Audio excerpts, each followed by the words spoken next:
Good afternoon, Eric. Good afternoon, Professor Empiricus. I'm sorry to bother you. Oh no.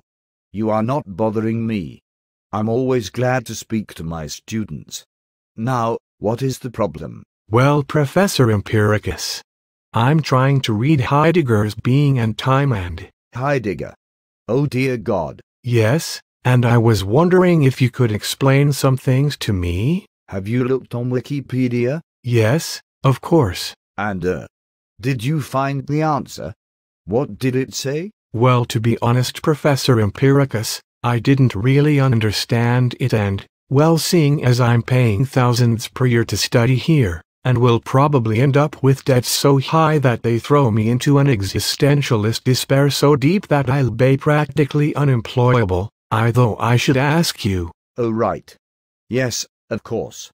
Now then. Heidegger. Heidegger. Well, it is a very broad topic, you know.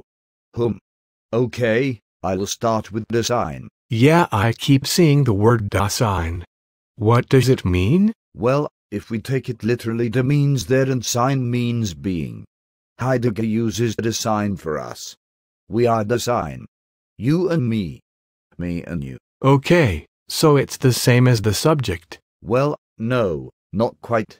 Are you sure you read Wikipedia? Dasein is always somewhere. We are always in a place, doing things, interacting with others and other things. We are being in a world.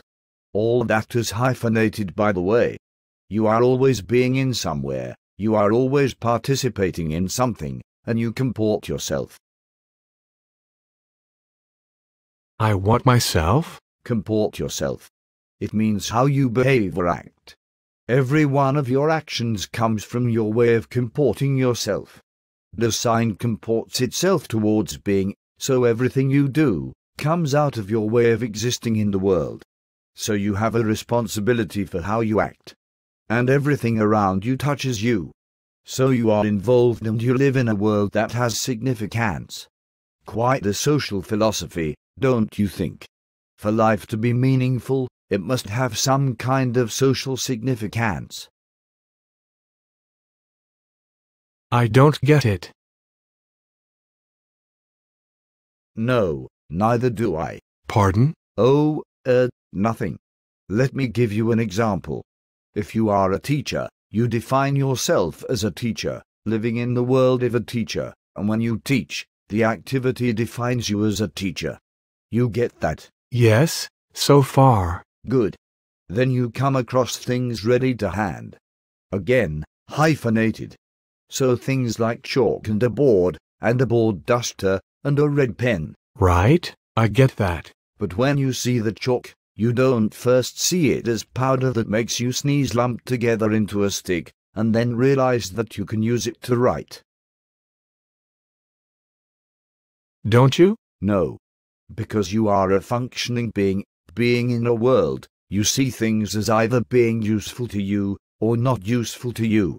You do not see random objects. You see things that are useful to you. You experience the world through what you are doing. And you do this without thinking. Do I? Yes. When you pick up a knife and fork to eat, do you think to yourself, oh, I'm going to pick up this knife, and this fork, oh, it's metal, would you believe it? Then do you think now I'm going to put food on the fork and lift it to my mouth? No. Then what do you do? Well, I just pick them up and start eating. Exactly.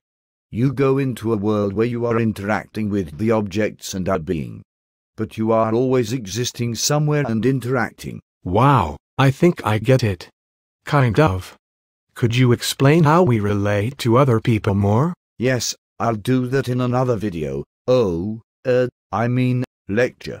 I really need to comport myself in the bathroom before next class, so if that is all. Yes, thank you, Professor Empiricus.